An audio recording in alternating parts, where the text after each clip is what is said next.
Hello, I'm Police Sergeant Bill Gleason. Viewing this video will not certify you for the baton, handcuffs, or self-defense. Its purpose is to familiarize you with the various techniques. To be certified, you will need to attend a registered training class with a certified instructor. We will be demonstrating self-defense techniques and, in a few cases, how to restrain a prisoner until the police arrive. But first, I need to impress upon you that none of these techniques should be used unless you or someone else's life is in jeopardy. Now let's begin.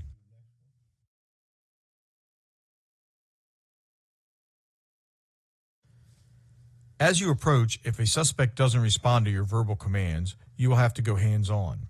When possible, you should always approach the subject from the side or rear, never from the front. Usually, you start out facing the individual you're going to be escorting out. As you approach, if you are right-handed, that is the hand you will use to grab with. The left hand still has to stay up because you're reaching out to grab the subject. As I come in, my left hand stays up in case I need to block his strike. I come in here and grab his wrist. I'm grabbing right around the wrist. I'm not grabbing the large muscle mass right around the forearm. I'm grabbing right on the wrist. I'm stepping to the outside, cutting his body in half. I get all my personal weapons still available to me here, and he has half his body available to use against me. Once I come in here, using my body as a level, I come in with the hard bony portion of the forearm right over the top, just above the elbow and the tricep area. I then lock his arm into my body, using my forearm over top, using my body as a lever. You should continue to give verbal commands to reduce resistance. Stop resisting. Stop resisting. I then want to rotate the arm over for the hyperextension. As you can see, his elbow is pointing towards the sky. The elbow doesn't bend this way, it bends this way. That's why I want to rotate it over for the hyperextension. Continue to give verbal commands. Stop resisting. Stop resisting. I lock it in here. His hand is pointed upward, and if you are carrying a firearm, he can't grab it. As I come here, I'm using that hard bony portion and I'm going to give him verbal commands. Stop resisting. Stop resisting. I've situated my body to protect my groin. He's still got a hand free. I'm going to control that hand, so I tell him, put your hand on top of your head, and I begin to escort him and just walk him to where I want him to go. Let's pick the pace up a little bit. My hands are up to be able to defend a counterstrike if I need to. As I come in, I step here and here, and I get the hyperextension. I press my body where I need it to be to protect myself against a strike to the vital area. As I come in here, one of the key points is I want to get up in the shoulder. He's stronger towards the center of his body. He's weaker away from the center of his body. This is a weaker joint, so I want to attack the weaker joint. If I come here, he can stand up and have that muscle out. Even if I put all my weight, he can still stand up. If I put all my weight here, stand up. He can't stand up. So this is the escort to control the hand. Okay, let's go. Put your hand on top of your head.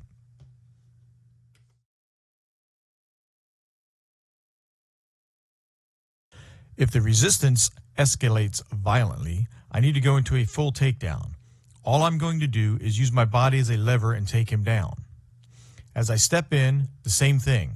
I step here, and if he starts to resist, all I'm going to do is lock his arm on his body and step behind him. I'm using my arm as a lever. His hand never leaves my body.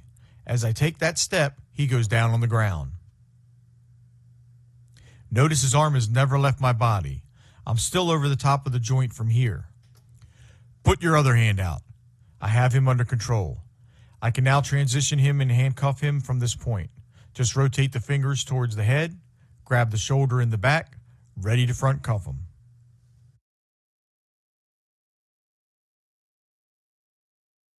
This is called the straight arm bar takedown. As I come in, I go here, and I take him down on the ground. Flatten out the shoulders. See how they are pinned to the mat? I've still got his hand locked onto my body. He can't reach for my weapon. I still have the control. Drop his shoulder in the ground right into a bar hammer lock and then transition into position to cuff him.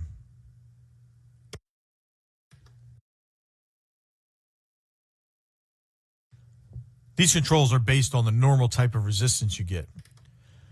The next one is the bar hammer lock. As I come in, it's the same thing. My hands are up. I'm expecting resistance. So as I step in, my hands are up to defend myself from a counterstrike if I need to. As I come in from the outside, in the first demonstration he was pushing away, so I did the straight arm bar, which is just a hyperextension of the elbow and eventually taking the shoulder joint. Now, if he gets the elbow bent and starts to raise up, I'm going to release. I no longer have the straight arm bar takedown. However, I still have control here. Keep your chin tucked to make sure you don't get hit by his free hand. Gut blade your body and make sure you don't get kneed or kicked in the groin. All I have to do now is, as he tries to pull up, I will just pop that tricep area using a palm heel strike that will send him forward. I lift the wrist up into my elbow and lock it in. Both hands come together. His hand is behind his back now. I bring him close to my body. If he continues to try to stand up, I rock forward, put the elbow in his elbow, trying to make his thumb touch the back of his head, kind of like a chicken wing. I can escort him from here. Put your hand on top of your head and stop resisting, and escort.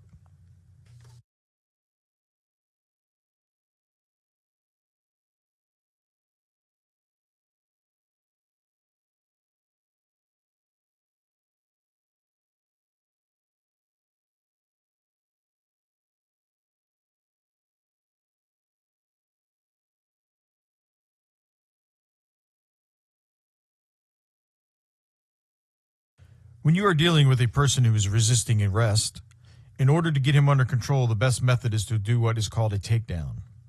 We'll do it from the front and then from the back. As you approach him, always remember to protect yourself. Come here right to the outside. As he lifts up, palm heel strike lifting up. At the same time, I start turning away from him. I don't want him to be where he can turn and still strike me. Once I've got it locked in here, if he tries to muscle out or if he tries to stand up and continues to resist, I take him to the ground. It's harder for him to resist if he's thrown down on the ground. I tell him to stop resisting. Stop resisting. If he continues to resist, I'm going to step again off my right shoulder, pressing down and lifting up, taking the thumb to the back of his head. As I step down, I get him on the ground. I still have the lock tight against my body. From here, I can transition into control. I loosen the wrist and my knee goes against the body. My other knee goes over top of his body, not on the neck, not on the body, but over the shoulder blades. As you can see, I still have a gooseneck hold here. I can flex the wrist if he starts to resist, but I want to continue to give him verbal commands. Don't move. Stay down. Don't move. Stay down. If he starts to resist, I can flex the wrist until he's complying. I can then take my handcuffs out and secure his hands behind his back.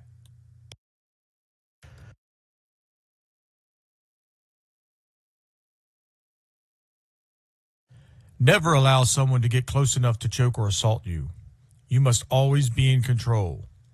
But if somebody gets in close enough to be able to choke you, try to keep as much space between you and him by moving back or be in a position to deliver a strike and stop his forward momentum. If they do reach you and grab you in the chokehold, all you have to do is raise your arm over top. I prefer using the arm on the opposite side of where your weapon is, so the firearm is always the furthest from him. I come in here. All I'm going to do is raise my arm over top and turn that way. I don't turn all the way away from him because if I do, he can get me from the back, which could make matters worse. I raise my arm and turn like this and then deliver the elbow strike to the head and disengage.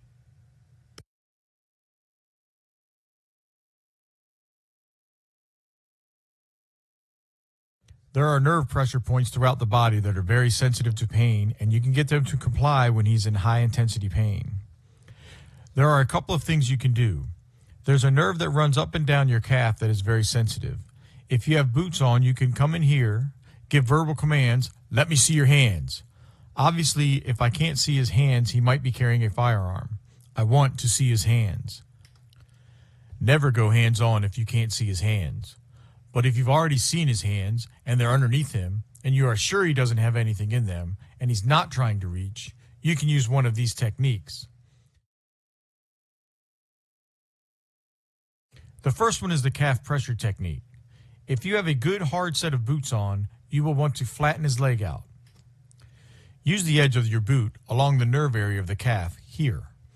If I put any pressure on it, See, he's already reacting to it. Always maintain your balance. Watch the hands and take the side angle of the boot, that hard surface, and grind it into the calf area. As you can see, it is very painful. If you're attacking that sensitive nerve in the back of the calf, I need to get it flat. I need to watch those hands. If those hands are forward, I'm not going to approach him if I think he's reaching for a weapon. I'm going to disengage and draw my firearm. But in this situation, we're pretty confident he doesn't have a weapon. He's just holding his arms underneath him. I'm now going to go hands-on with him. This is accomplished as follows. I come in and will step on his calf and flatten his leg. I turn my foot to the side so I get that hard angle, and I try to grind it on that nerve running on the back of the calf. You see, he automatically complies and brings hands out. Always be aware that he might try to kick you. Again, maintain your balance, grind across the nerve on the back of the calf, put a lot of pressure on it, and his hands will come out. If you have another security officer present with you, they place handcuffs on him while you maintain control.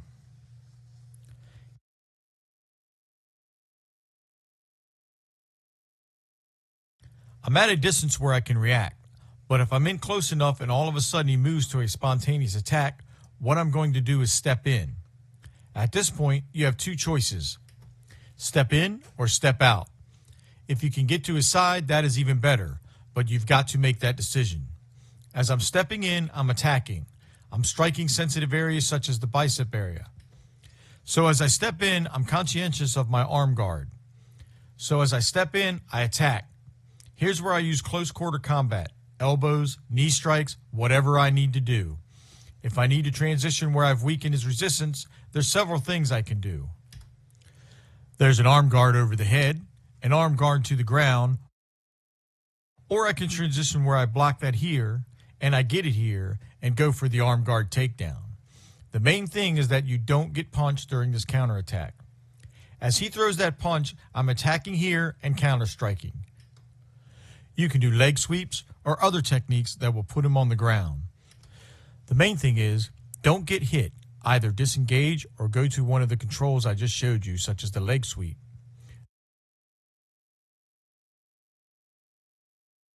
Move to the leg, and as he goes down, transition into some kind of control.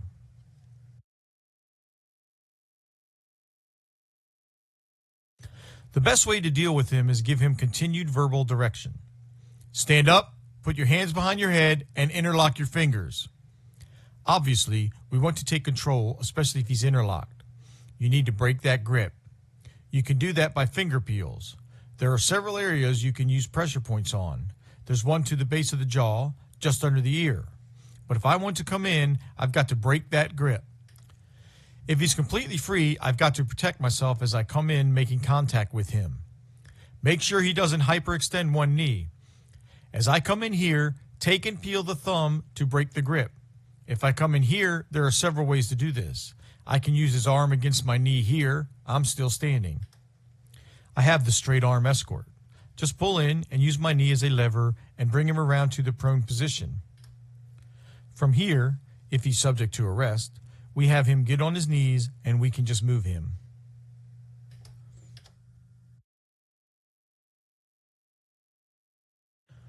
Another situation to deal with is if they are passive resistant. Obviously, the best way is communication. If you have to go hands-on, use a minimal amount of force. We're not justified in striking him at this point. We might just have to do a joint manipulation. Even if you use a hand compliance technique, you come in and use a hand compliance technique, you're eventually discussing control of getting him to release his hands, and then you can go after something. But as you come in, you're going to make contact. You want to break that grip. Whatever you have to do to break that grip. As I come in, I get that arm straight. Same thing. If he pulls in, I can still go in with it and pull the takedown. Everything is the same.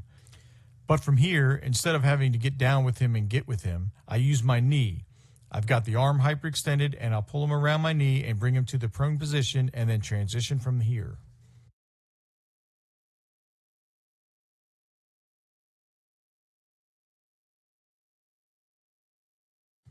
Obviously, if someone comes up, the key is not to let them get close enough to you. Keep him at arm's length. If you have a baton, you can create distance by drawing your baton.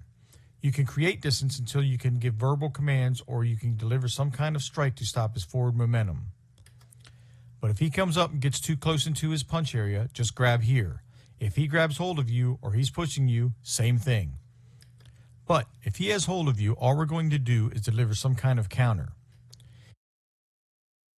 If he's got a hold of you, drop your center. Balance is the key. He can disrupt your balance. Drop your center. You want to give him some kind of distraction. That would be a palm heel strike, kick, whatever you need to do. There's two takedowns here. One is I reach across and grab the hand. If I'm right-handed, I reach across and grab the hand furthest away from me. All I do is grab the back of the hand and I step right across the front of him and go straight into that straight arm bar takedown. So it's just reach across as I come in here and I take him to the ground. The other one is reach and grab the hand closest to you. The same thing. I want to deliver some kind of distraction. When I come here, this one's the same thing. I've got to break that grip and deliver that strike to that nerve area in the forearm. Grab that wrist, both arms come together, and I step through. Same thing. Take his thumb this way, not towards the center of his body. Take his thumb towards the outside of his shoulder. Because the body doesn't work that way, the wrist doesn't work that way, the elbow doesn't go that way, the shoulder doesn't go that way. So if he comes, same thing. He grabs hold of me, I set my balance. I counter strike, lift that, come in, grab it, the whole body moves, the whole body twists and turns. That's what causes the torque in those joints. As I step through, I take him right to the ground and I can roll him into the prone position where I can take my control.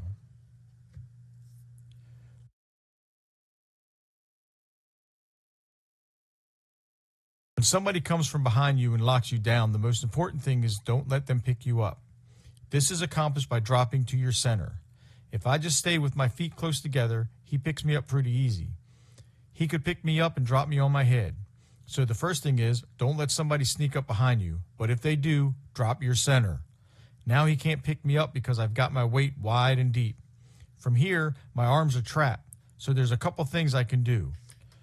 Once I go here, I'm going to step to the outside of him. My arms are free where he's got me in here. I've got my arms bent. I drop, and all I'm going to do is strike to the groin. Drop my center, clearing my hips, a strike to the groin exploding out, and obviously turning around as quick as I can.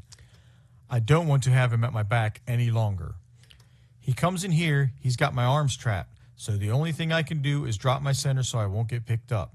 Clear my hips out so I can strike him in the groin and then explode out. Once I get the grip broken, elbows, and then get turned around. Now my arms are free, but I'm trapped. Same thing. First thing I want to do is make sure I don't get picked up. So I drop my center. As I drop my center, I'm going to start to turn depending on where his head is. I can go either way with elbow strikes. From here, hopefully those elbow strikes will take effect. If not, I can do a thumb peel. I don't want to get picked up. My hands are free here. All I do is grab that thumb, rip that thumb off, which will cause the hands to come apart and then obviously escape out.